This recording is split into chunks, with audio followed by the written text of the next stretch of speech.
not even mean Bauer. Hi there, YouTube. I'm back again today for some more Twilight Inscription content. I'm absolutely loving this roll and write game from Fantasy Flight, but I've taken a look at all 24 of the factions. I've played the game about 5 or 6 times, and then I've ranked the factions based on how I think they're going to play and how well and viable I think they are. Now, the first thing I want to mention is I think every single one of these cards can and potentially will win you the game if you pick it. I don't think there's necessarily one that's broken. It's just that I feel like some of them are better than other of them, either because of their primary abilities, which will be the abilities right here on the top, which you just automatically start with, and sometimes they'll modify like your setup, so during setup you do something. And then your bottom special abilities here, which are your faction abilities that can be triggered by circling or marking off that particular symbol on your 4 boards. So you're going to have 4 boards in front of you because this is a roll and write game. And each one of these 4 boards has one of those symbols. So that's a special ability you can do at most up to 4 times a game. And sometimes it might be 5 or 6, depending on your faction stuff. But I've ranked these, and I'm going to try and give you a little bit of context of why I feel like they are good or bad or better or worse than other ones. So starting off at number 24, I have the Necrovirus, and you will notice that the Warfare ones do tend to skew lower for me because you really then have to focus on Warfare in order to unlock their special abilities, which you go, duh.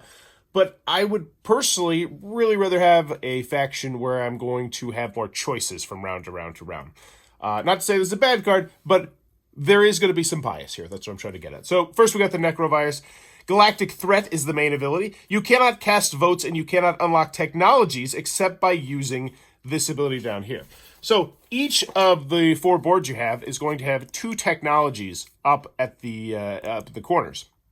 These technologies are then going to make this board function better, or you do additional things on this board. So technologies can be pretty good. Now, normally the only way you can unlock them are with a technology symbol, which are somewhat harder to come by. Symbols are not on the dice. Or, 3 green things, which will come up on the dice. A little bit less frequently than I think some of the other ones. But yeah, so not having technology, that kind of stinks a little bit. So essentially you have that knock against you. But, once again, you could, if you potentially wanted to, unlock a technology, which is bottom special ability, but you can only do it up to 4 times, and there's 8 technologies there. So you're immediately going to be leaving 4 technologies on the table. Not to say you would build 8 technologies, but you get what I'm saying here. Also, you cannot vote. And voting can be somewhat of a big deal. So you're only going to vote 3 times throughout the game. During phases, I think 2. Oh, no, you do it 4 times throughout the game. Excuse me. No, it's 3 times. Yeah, you don't do 1 in 5. And I don't think it's a huge deal. It can be really annoying, and if specific cards come up, it could be very advantageous for you to be able to vote. But it does. So you immediately have restrictions on the Necrovirus. You can't cast votes, and you can't unlock technology, which sucks a little bit. So you better be bringing it, in my opinion. Which, spoiler, it's not, because it's the 24 spot. But anyway, once per strategy event, you may spend 5 votes or 2 specialty assets to deploy 1 Dreadnought. Now, what does that mean? That means you can deploy this right here. That's a Dreadnought. And pretty much what you need to know about the strength board is you're going to be drawing these little symbols over into this Warfare board right here. If you have more of the dots on the left side than the player on your left, you're going to win the Warfare versus the player on your left, and likewise with the player on your right and the right side. It's a little bit more complex than that. I can do a how to play video, you're going to see. But that's the basic gist of it. And each of the dots on a ship is a strength. So this Dreadnought has 1, 2, 3, 4, 5 dots, so you'd have 5 strengths. So that's pretty good. That is pretty good. But the cost of 5 votes or 2 specialty assets, that's where this one kind of stinks to me. Because that means you really have to play to get those votes or to get those specialty assets. And I will say getting the votes is not necessary. So how you get votes, pretty much you just have to circle this symbol right here. And you can do that a variety of different ways through some of the boards.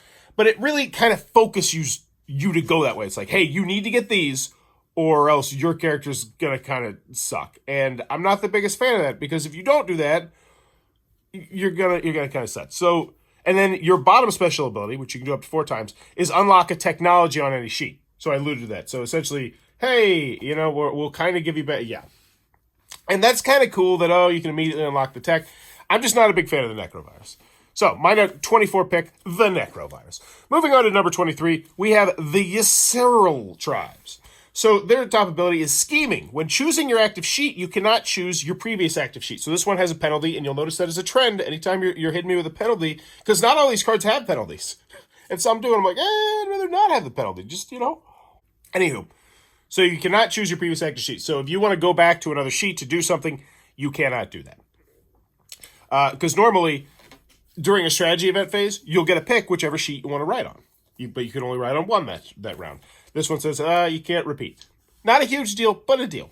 Anyway, at the end of each strategy event, you can look at your neighbor's sheets and then spend one of these. Now, there's two special abilities here, and I want to talk about how one of them is not actually a special ability. So at the end of each strategy event, you can look at your neighbor's sheet and then spend $1. You can normally look at your neighbor's sheets.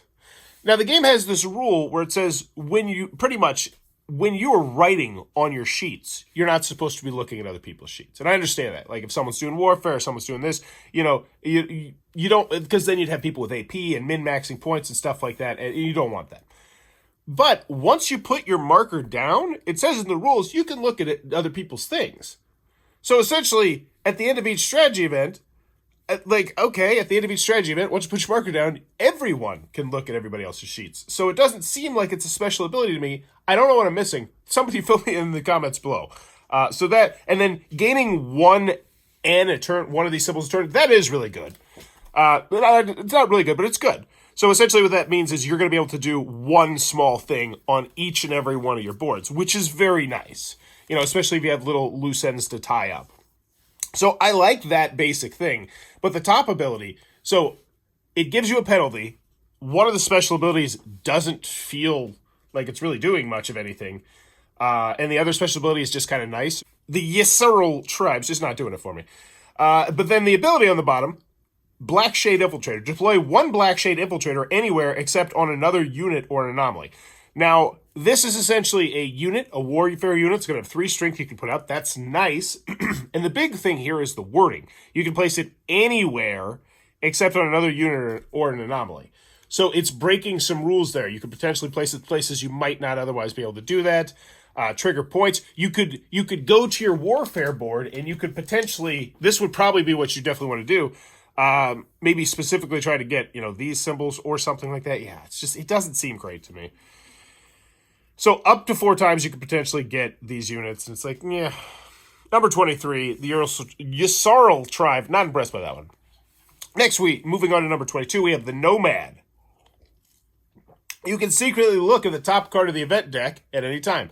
What does that mean? Well, each and every round is one of these cards right here. You just flip it over, and you pretty much do what's on the card.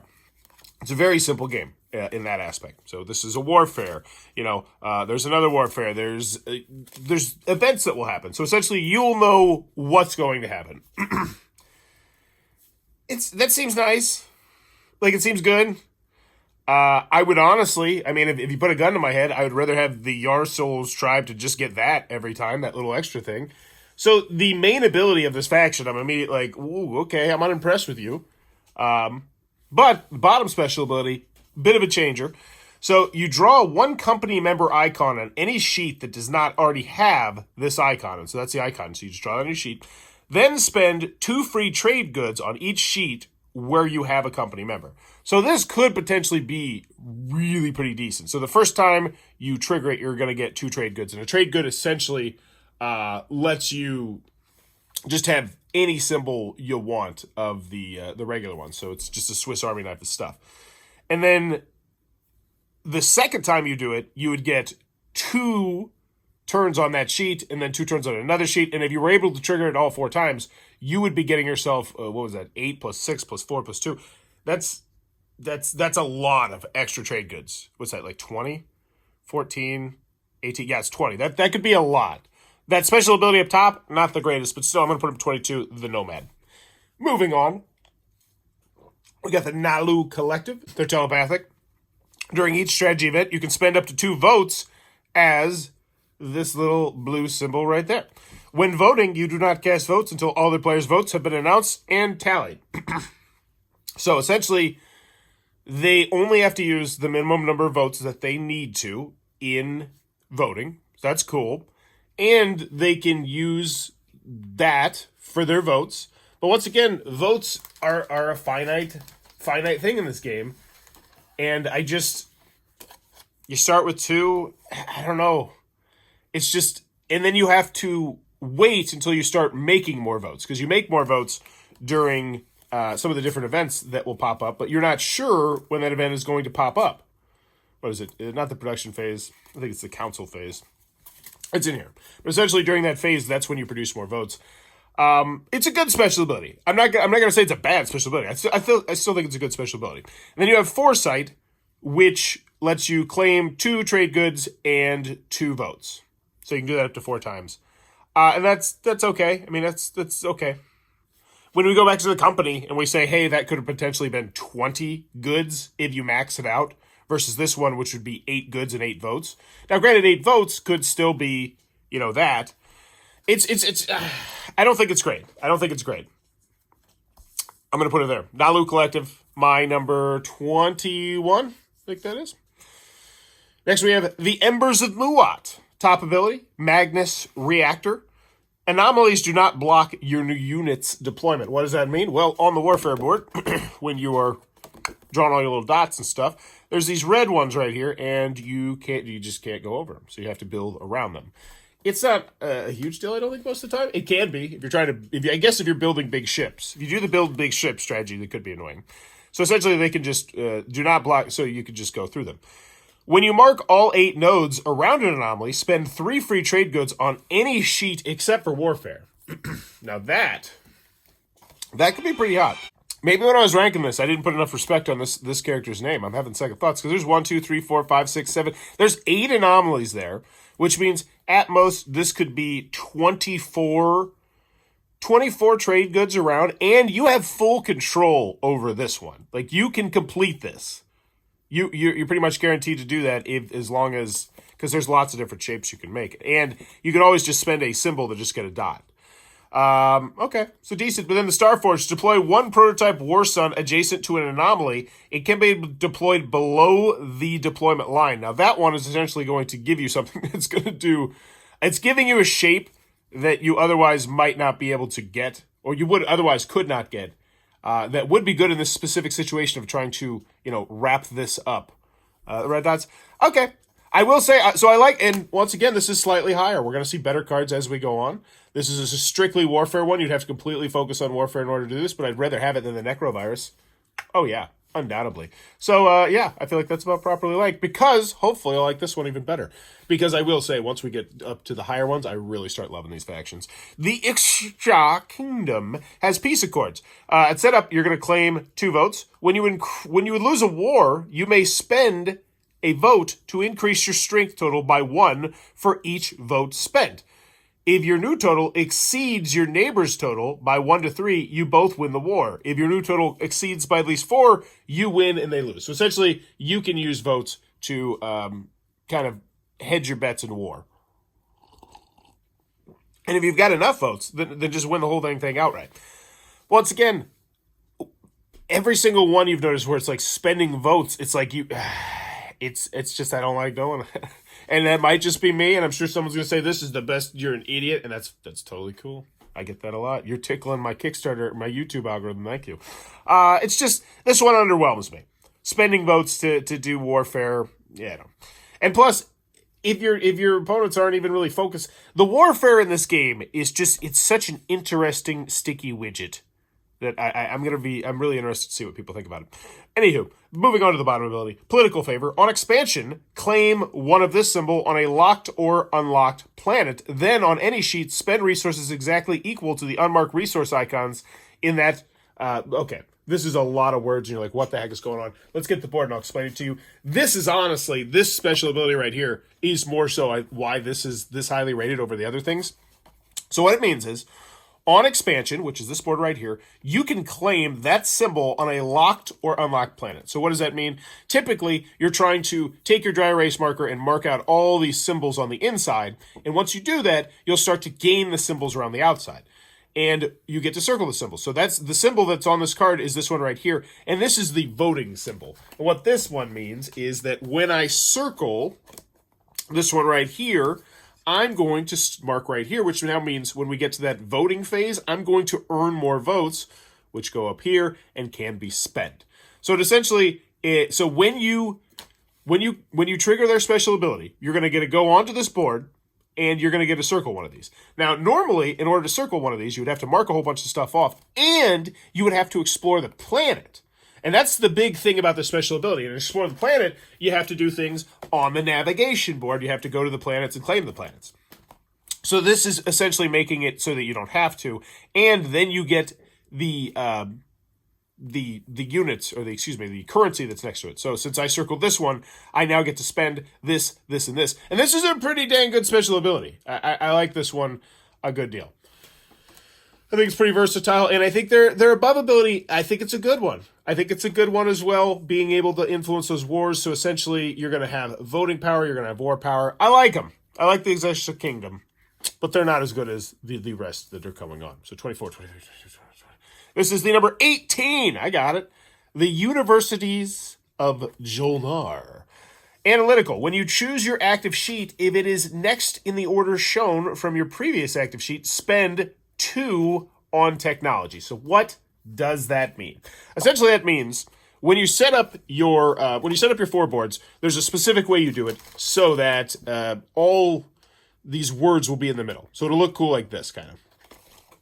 And if you go in a circle on this board, then each time you do that, you're going to get to mark 2 of these green symbols down here on a technology. So as long as you are going in an order, you're going to claim the technologies automatically throughout this game, which is really stinking appealing to a lot of people because this allows you to evenly distribute on your boards and not have to focus specifically on one thing if you don't want to. Also, if you don't, it's nice because you can always just jump back in. So let's say you were doing it, but then you're like, oh, I really need to go down to warfare. Well, then you could just go down to warfare, and then the next time you go back to the next spot, and you can get right back on track unlocking the text. I just think it's a great little special ability that I like an awful lot. And then the ability on the bottom is called Brilliant. Spend the resources showing on the black dice on an inactive sheet.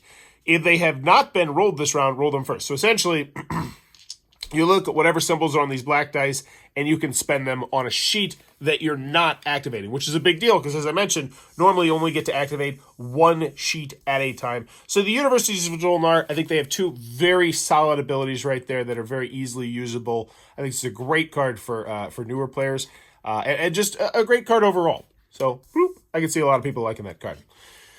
Next, we got the Ghosts of Cruus coming in at the 17th slot, I believe. They have Quantum Entanglement. Cross out the Gravity Drive technology. You cannot unlock it when navigate. So you essentially already start with it. When navigation becomes active, you may explore from wormhole to the system adjacent to that wormhole. So what does that mean? We need to go to our navigation board, and there is a technology on there which will let you go through these little doodads right here, these wormholes.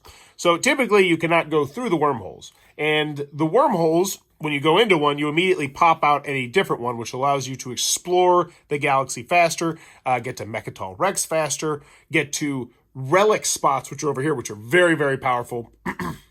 Essentially, this should, if you lean into navigation, get you somewhat of a jump start, potentially, in the game. And really get you moving towards, especially that and we haven't talked about these, the navigation challenge. So there's going to be 4 challenges that everyone's going to be racing to complete in this. And you, in theory, should have a big leg up on everybody in a good chunk of those challenges.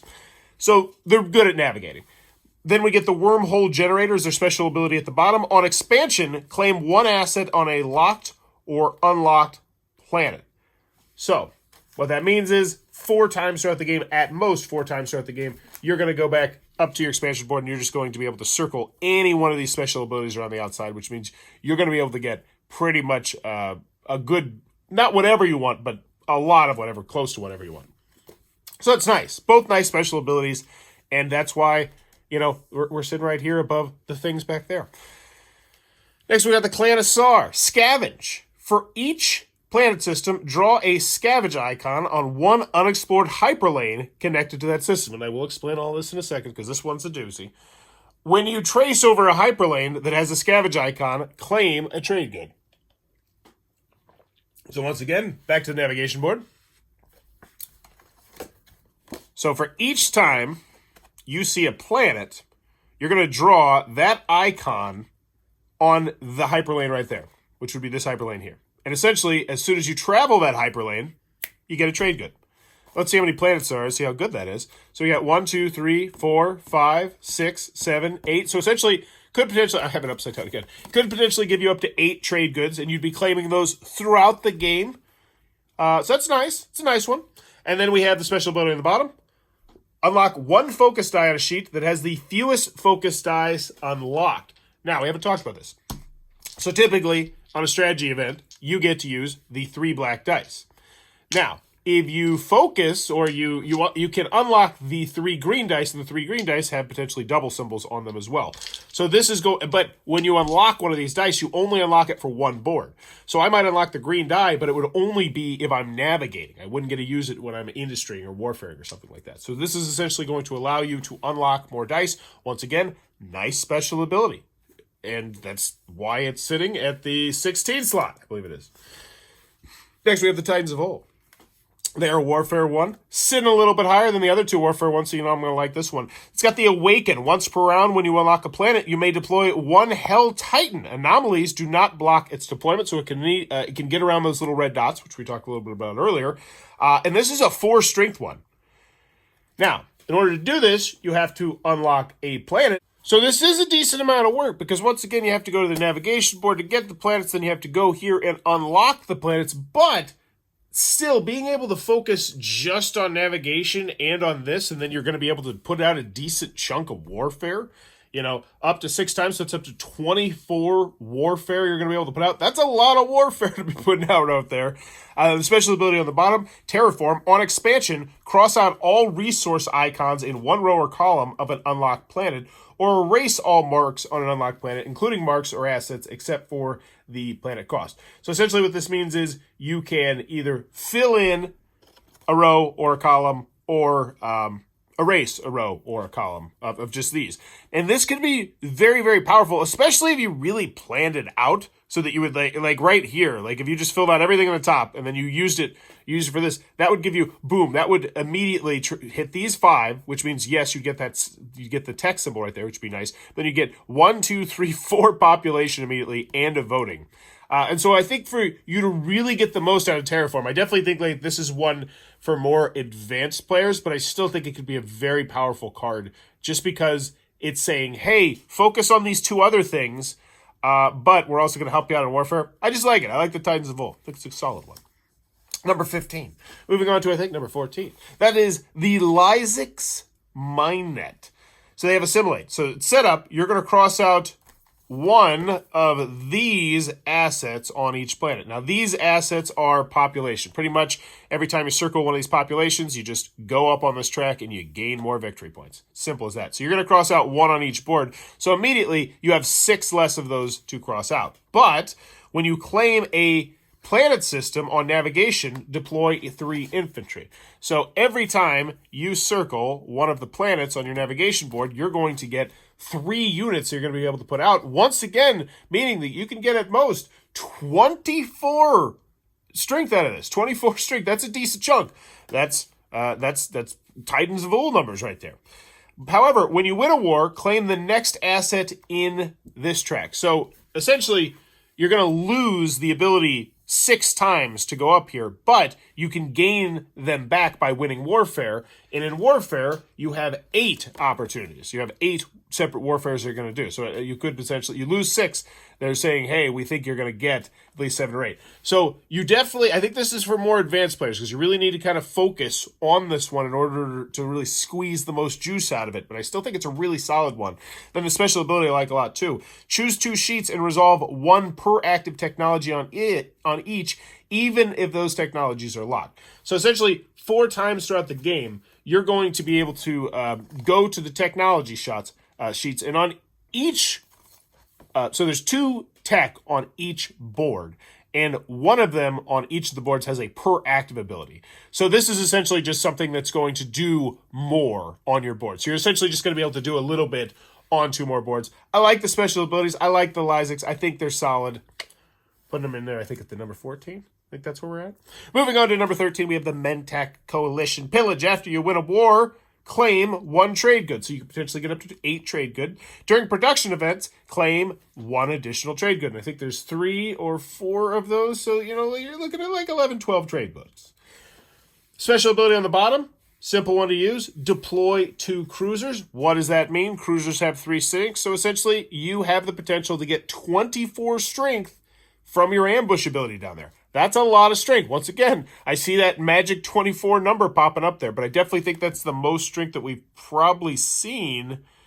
Oh, no, we have the Starforge as well. I like the Pillage. I think it's an easier one because it's just consistently churning you more trade goods, and they're like, hey, focus on warfare a little bit. But I like it. I like the Mentech Coalition. I think it's solid. Continuing on, I think we're at 13. We got the Winmu Blood Ties. When you claim this asset, the little voting asset, I believe that is, yep, cross out the next commodity in your industry chart of a type that you have crossed out the fewest of. Now, this is really solid, and I'll explain what this means. We haven't really talked about the commodity board yet. When you claim Mecatol Rex, gain 1 strength in all wars. So write +1 in each strength as a reminder. So first things first, this is great because there are symbols out here called, I think they're called neighbor symbols, which essentially will let you get +1 strength on the player on your left or your player on the right. Here, so this one's for the player on the right, that one's for the player on the left. You circle those, and you forever just have +1 warfare for each. This one says, hey, when you get to Mecatol Rex, you're also going to gain 1 strength in all wars. So you're essentially going to gain +1 on the left, +1 on the right, and it's just going to make you a beast in warfare. So I like that. Now, the top special ability is also a banger. So when you claim a voting asset, you're going to get, where was it? Beep. You're going to get more vote power, right? But with them, you also claim out the commodity that is the lowest. And how this board works is this controls how many trade goods you get. So if you get to a trade good phase and you have it crossed out, this yellow right here, you're not getting squadouche for trade goods, which really sucks. However, if you mark out the yellow, you'll start to get 1. If you mark out this red, blue, and yellow, then you'll start to get 2. And if you mark out the red, well, the red's nothing. So you can see you're going to get more trade goods as you do this. So their ability is when you claim that symbol, you're going to get more voting power, but you're also going to get more trade goods because you're going to fill in the one that is the lowest. So you're always going to be helping yourself. So I really like the Winmu's special ability. Those persistents are very, very nice. I think both of them are. And then we get to the Lazax Gate Folding. If you have claimed Mecatol Rex, which once again, you're probably trying to do because you want to get that strength pretty early on, spend 3 of the blue symbol on any sheet. Otherwise, spend 4 on navigation. So essentially, up to 4 times throughout the game, so you could potentially at most get 12 of these symbols or a bunch on navigation. The bottom special ability I don't think is nearly as good as the 2 top persistent special abilities. And I especially think for newer players, I think this is a fantastic one. I think this is a great beginner card. I think it's just a solid card all overall. Continuing on, we have the Sardoc Noir. For the Queen, when you choose your active sheet, if it is the same as your previous active sheet, you spend 1 of those 2 symbols. Okay. So if you go back to the same place, you can do it. Then we have the Teklar regions. Deploy 3 Teklar regions. And once again, these are 2 strengths. So essentially 24. You can get up to 24 strength with the Teklar Legion. And once again, I think that's a lot of strength. I mean, I've played a couple games where I don't think I've filled in 24 strength the whole game. And the fact that you can just do that kind of in the background if you plan towards it as those, I think those are solid. Now, for the Queen, I think it's okay. Once again, going back to, I think it was the Yarsalar, where you cannot choose the same active sheet twice. I think most of the time you're probably not choosing the same active sheet twice. So I don't know. I like it, but I don't think it's a top tier one. And I think you also have to plan to it a good deal, really, to unlock the maximum ability. You really have to focus one specific way or a couple specific ways, because you're going to want to repeat the same board just to get those bonuses. Yeah, I think I have that one too highly rated. Now that I'm thinking about it, can't reverse now. It's in the internet history. Nazraka Alliance. Fabrication. After the dice are rolled, you may treat 1 focus die as unlocked until the end of the round. So immediately, you're going to get to use one of these extra abilities, which could potentially have a double. That's a very nice special ability. To do so, you must spend a number of votes equal to the number of resources shown on that die. So you are going to have to be spending votes on this, which I'm typically not the biggest fan of. But, bottom special ability, on navigation, choose a claimed system. Now, let's talk about these cards right here. So, when you go navigating, there's going to be some really cool space events that will happen throughout the galaxy. So, boom, right there. I think, is there only one on each board? Is there only one? Oh, that's so disappointing. There's two. Yeah, so there's two. These are space adventures you can go on. They're going to give you victory points, and they will give you pretty powerful abilities. And I'll explain it. So this one, cross out one unclaimed asset on each planet on expansion to unlock any 2 technologies. So that's fantastic. You're claiming... you're essentially getting rid of some things that you might, like, let's say population or something you're just not focusing on, but you're going to get 2 technologies and you get 5 victory points. So these are great. So on navigation, choose one of these systems and unclaim it. So do one, unclaim it, and then you can choose one of your relic cards and shuffle it into the... So essentially, you're going to give back the victory points that you would get from it, but you get to do another special ability potentially, which is really, I feel like, the best thing here. And that's why I have this one so highly rated, because I feel like these special abilities are so good in some instances and can be really powerful. And that's why I have him pretty highly rated, despite the fact his special ability, his top ability, I think is a little bit underwhelming. So as the Naz-Raka Alliance, sitting at a number. So 1, 2, 3, 4, 5, 6, 7. I think we're in the top 10. I think that was number 10. All right, moving on to number 9. We have the Empyrean Dark Pact. During each strategy event, you could spend 1 vote as one of these green symbols right here. During a council event, if you cast at least 4 votes, you may ignore the winning outcome. If you ignore it, you may resolve the other outcome by yourself. You make all choices for it. Now, I'm typically not the highest on the voting special abilities, but I feel like this one is kind of a banger. Essentially, you're going to say, I'm going to spend 4 votes and I'm going to do whatever's on the other side, which could potentially be really good. Special ability that you can do up to 4 times is Voidborn. Choose an empty system on navigation and draw any asset in it except for this. So victory points, your faction special ability, and these awesome relic cards, which we just talked about, which seems those would be really powerful. You can draw a double commodity. If you already claimed that system, the asset is claimed now. So essentially, there are these little spots around the galaxy that don't do much of anything at all, and you can make them do a double commodity. What is a double commodity? Going back to the trade good boards, that means you essentially could, they're right here. It's just 2 of a commodity, which could be huge because this board can get you buco points the more commodities you get. So I like their special ability. Getting you up to 8. Yeah. I feel like they're pretty good. I feel like they're pretty good. Number 8. Moving on to number 7, we have the Mahad Gene Sorcerers. So at setup, you're going to cross out all 3 victory point and 4 victory point assets on the population track, which once again is around the outside of the board right here. Once per strategy event, you can spend 1 of that symbol as any resource, any special asset, or any focus die asset. So you are going to be able to spend those symbols to do things that you otherwise would not be able to do. They'll essentially allow you to get a tech upgrade. So that could be nice as well, because you could a specialty asset or a focus die could give you a double. And then the Edict, their bottom special ability, on industry, claim 3 votes in any space that contains a thing. So this one essentially is just going to give you lots of voting power. And I feel like this one's pretty solid. Once per strategy event, you can spend 1 of those as any resource. You know what?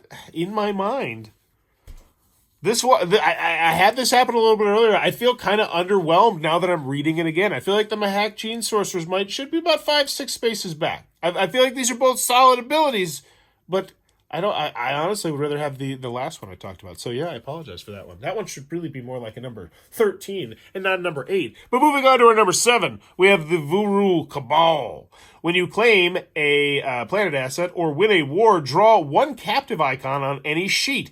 Each sheet can have up to 5 captive icons.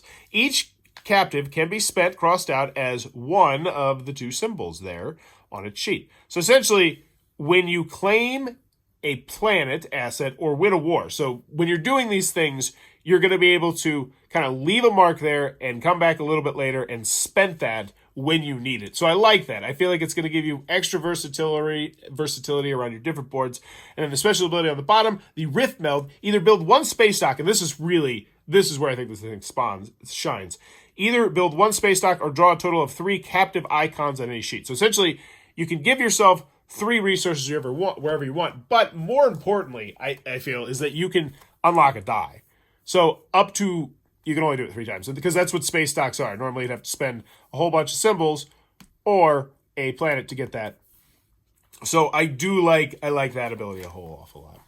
The Volrith Cabal. Continuing on to number 6, we have the Emirates of Hacan. Claim 2 trade goods at setup. Okay, so you get some trade goods.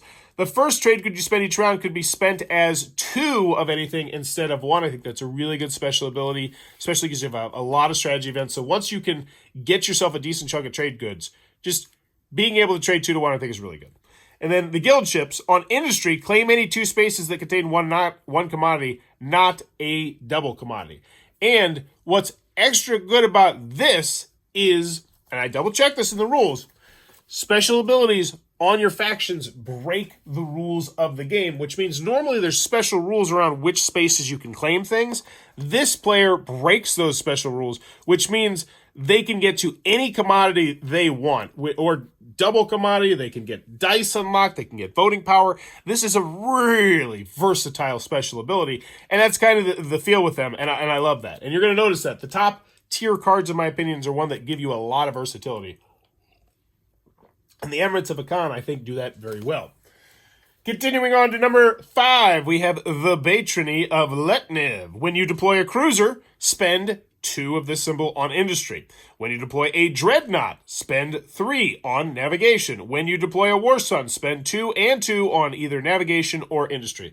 And this, I think this might be the top tier military card in my personal opinion. I love this card just because it's saying, hey, you go military, but you can just focus on military because as you go military, it's also going to do things on other boards. I like that an awful lot. And then the bottom special ability, on warfare, erase all crossed out marks on resource icons for 1 type of unit. You can build those units again. If you erase the cost of at least 2 build units, deploy 1 unit of that type.